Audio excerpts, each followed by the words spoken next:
Good morning.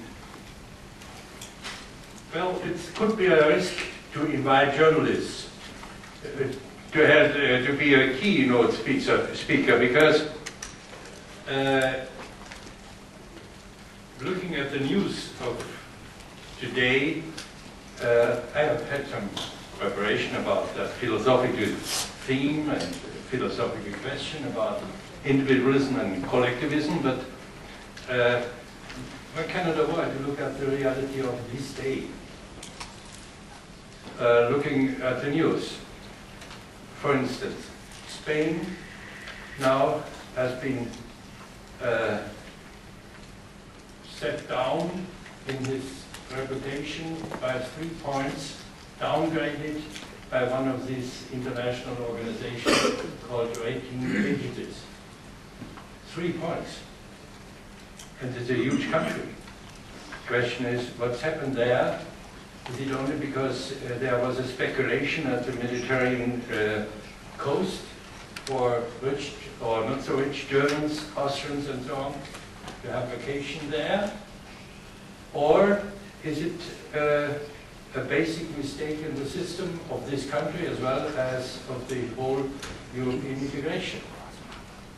Whatever the reasons are, that's the news of the day. Or looking at Mr. Stiglitz, who visited Vienna yesterday, and he, whatever the invitation, the sense of the invitation was, he said, Europe is going suicide because the Europeans now are in a system of saving, of reducing economic growth, of reducing public spending, of reducing the upcoming structure for industry and the whole economy. And he said, well, yesterday in a speech in Vienna, when the development goes on like it is, Europe will be a broken promise, so to speak. Looking at a turning point. Turning point could be a positive and an eloquent and convincing way out of a crisis, or could it be the end of an idea? The idea, looking at my own generation when I started after World War II, the Europe as an ideal for freedom, for free citizenship, for free societies and including free economies. Is that a dream we are going to lose? It looks like. Well, the question is, whatever, especially for a country like yours here. It's near the border, but it's a different attitude of politics and doing economics inside or outside such a close system like the communistic regime for about 40 years. What does it mean? Is that European integration perhaps only an answer of Stalin and his regime, his brutal, anti-liberal, anti-westernized living style, doing politics, economics, and all over the way of our societies? Could it be that now, because we, at the West, as in whatever it is, it's not a block or a closed system, it's a geographical term, or could it be more? And what's inside that term? Do we have enough elements to convince, especially the younger generation, to follow the path we showed now for the last 50, 60 years? Or is it a mistake? So are we following a dream which never passes to real terms of our societies, of our economics, of our political systems? Question mark. So, or the other news is that the situation, looking here at the Herald Tribune of today, that the weak economy now is a new danger for the bank system all over Europe. looking at, it's an American newspaper, so you can say, aha, look at that, the Americans, these are the real competitors, they are interested in a kind of collapse on this side of the Atlantic, to be dominating with their own ideas and their own political and economic systems, and therefore they are interested that the crisis goes on in this part of the world, question mark 2. Whatever, it seems to be that there is some philosophical background, and I'd like to start with some ideas. And at the same time, some words of people who knows what they are talking about. The quotation is, nobody spends somebody else's money as carefully as he spends his own. Nobody uses nobody else's resources as careful as he uses his own. So if you want efficiency and effectiveness, if you want knowledge to be properly utilized, you have to do it to the same means of private property. Well, quotation is coming from Milton Friedman. That's one corner of the ideological spectrum. Mr. Friedman on the one side, so to speak on the right side, more or less, and Mr. Stiglitz on the other side. They both were high-ranking experts, and do they have a kind of common ground for their philosophical, ideological background? The answer is no. The answer is no. And looking at the newspaper, looking at books, looking at the universities, what's going on in seminars, high-ranking economic and philosophical professors, they never have a clear answer what to do now. They have different answers, that makes it a lot of fun, but it's not the way out of a crisis which is deeply and not ever, as far as we know, there is no way out and no end of it. So what we are talking about in the philosophical terms of collectivism and idealism, I think they depend in a close system of thinking on both sides of their ideological and academic trends. But looking at independence as a part of the opposite of collectivism, that makes sense for the understanding for the average citizen.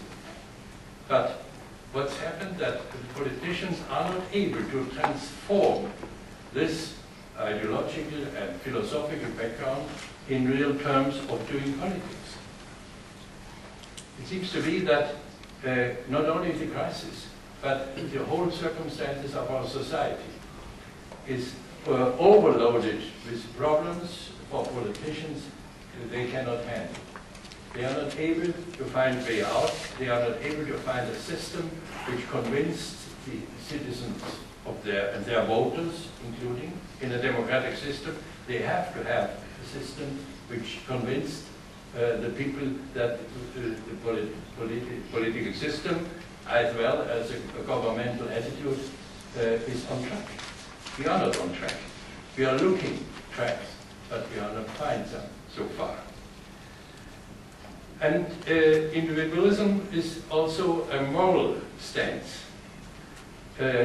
And especially looking at the scandals around the world, it looks like that we are going to lose ethic and basic attitudes of understanding what is real, what kind of moral system do we need from our society, and including our for instance, industrial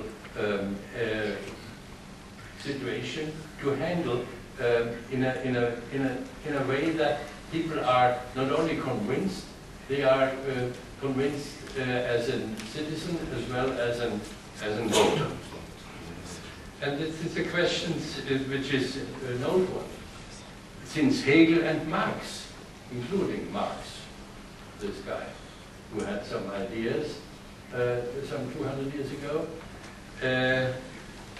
What about collectivism as an answer in a very specific situation of the society? They said, yes, it is. We, people like us, in that room, for instance, have some doubts about that theory. Fortunately, we have. The question is, what are we doing with that kind of modern thinking, what Marxismus and Hegel means in our time? We have no answer, the politicians either. So we, again, are living in a framework between individualism and collectivism without answers. Let me quote one guy who was talking about that element of how organizing modern or adequate society. That's Thomas Jefferson, Declaration of Independence, which is a good and interesting contribution to the situation of a society in a changing world. He said, in order to secure the basics of human rights, governments are instituted among men, deriving their just powers from the consent of the governed. Whenever any form of government becomes destructive of these ends, it's the right of the people to alter or to abolish it and to institute new government. That's some generations ago. The question is, what does it mean today? Is that the kind of recipe to find answers? Yes, sometimes it is. It has to be done in a proper way, in a civilized way, in a democratic way, in a way of a modern civilized society. But then in any way, because we have no answers to that gap between the collectivism and individualism in principle and in the philosophical terms, there is no doubt that the politicians either are missing or are without any convincing answer. So, again, looking at the European situation, what's going on in Brussels, collectivism, it's not a result of developments some generations ago. We are living in a kind of collectivistic system again, coming from Brussels. The question is, do we accept, should we oppose, and if or when, how should it be done? No, and opposing Brussels as an institution as well as a political entity doesn't help, especially not in a crisis. The crisis is asking and changing for more than no or negative answers to inconvenient bureaucratic attitudes coming out of the EU. To oppose and to find a way of a distance and a way out of that Brussels domination in the national authorities as well as in the national law and national institutional daily life. We need again an answer and not a simple opposition which says, well, it doesn't like that integration because it's hurting or reducing national sovereignty, national interests, and national behavior. It's true. The system of European integration so far is based on partly changing the influence as well as the law coming from Brussels as a European law, and it has to be obeyed by the member states and their citizens. But have a kind of integration without support of the citizens doesn't work at the long run. That we have to realize that we need a kind of support which is based on a convincing own philosophy, own political interests, including political parties, for instance, interests of industry or farm industry, of whatever a modern society is asking as service of the society vis-à-vis the single citizen. That is one of the basics that the individualism now stands in a opposition, so far, in opposition to the integration rules and the integration methods coming out of EU. Talking about that philosophical or theoretical background, I wonder what's about the acting politicians and bureaucrats in Brussels? What are they thinking about that?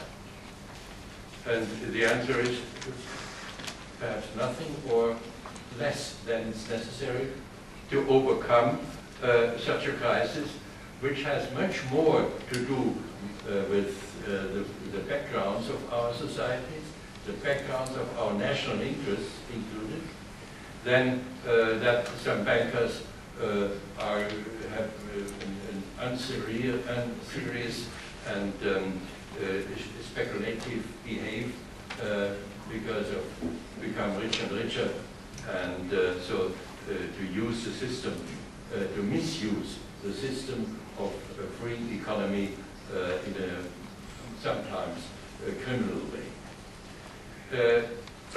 And the answer sometimes it's not coming from Europe. By looking at Mr. Stiglitz or looking back some years, but for instance, American Rifkin, for instance, as an American expert who is interested very much in European developments, wrote some books about that the European system, for instance, of delegated rights and means from government to social partners, for instance, could be an example or something which could be taken as a system for the American society. The other way around.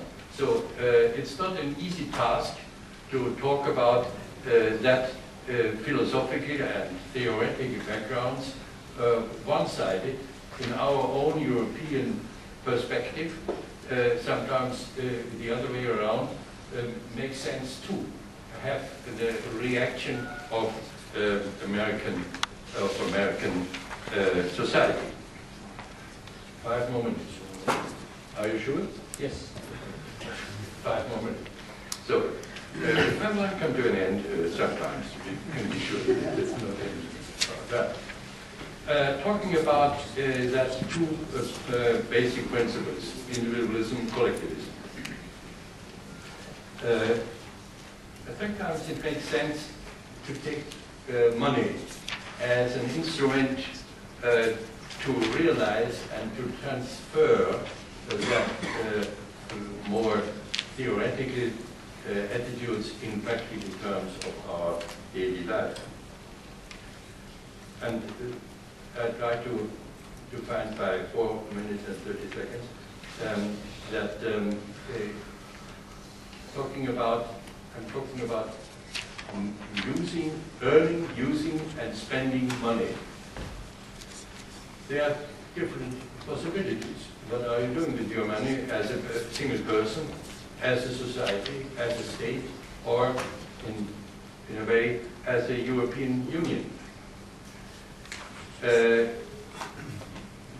best way, like always, is to spend money on oneself. not to give it to somebody. It's a high responsibility, but it's a simple way.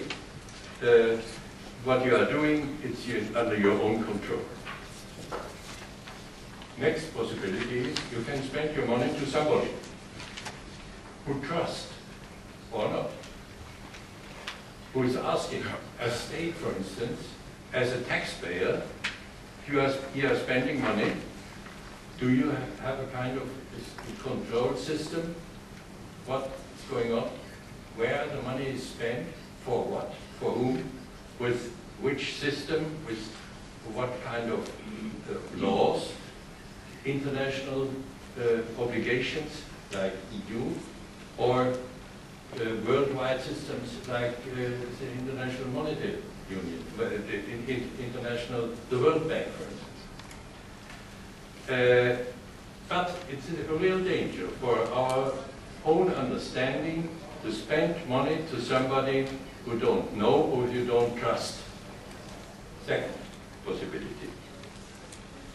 Or the third possibility, what's going on with money, is to spend money on somebody else. That's a caritative action, like the churches, or the systems to help poor people out of personal crisis.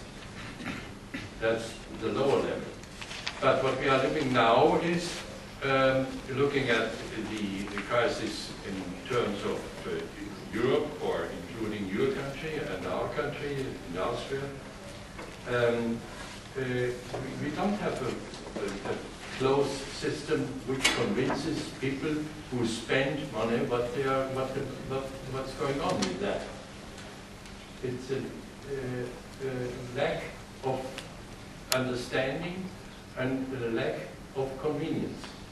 And therefore, the end of the crisis is something for politicians, for what they are talking about on Sunday speeches, but it's not so far in convincing a solution out of the crisis. And let me say some more words in the last 3 minutes. What are the basics of that crisis? The basics are, there is no doubt, in the behavior of states and governments, including political parties, to spend money and to use it out of control, to use it in their own interest, as a, for instance, EU institution, Commission, or Parliament in Brussels, and therefore people doesn't trust anymore that this money is spent in real terms. I remember that reporting here coming out of Bratislava compared what a pension person gets as a pension in Bratislava compared with a pension in Athens. You know that because better than I do. It's a third or something like that, and the discussion came up. Who spends whom for under which moral and ethic and political and financial aspects to help. And help alone is no political terms. Help is something for churches or civil organizations, but not for states which have national interests, and not for institutions like the EU, which ask to represent more than 500 million people in Europe. And that's a problem. To find the way out means that the philosophical background has to be cleared. The political apparatus has to be recognized in a way, to know who is spending what for whom, and at least to give, especially the younger generation, a real target. It's 50 or 60 years ago, when I started as a journalist, it was very simple. We were anti-communistic and anti-Russians. Because, as you know, at that particular time in the 50s, for 10 years, the eastern part of Austria was occupied by Russian troops. That was our main and basic goal. And then the next step was, how could it be handled by democracy? Forget about Hitler, forget about the Second World War. We have a chance, we are a civilized country, we have partners helping us, like America. The Marshall Plan was an idea to transfer money from a rich country at that particular time after World War II in the United States to open the door for a civilized and free-oriented society, including economy in Western Europe. It was an idea, and especially coming out of the experience after World War I, when many countries, like yours and my country too, was in a terrible and hopeless situation because at that particular time the empire of Habsburg and Austrian Habsburg was collapsed after World War I. So after World War II we had an idea.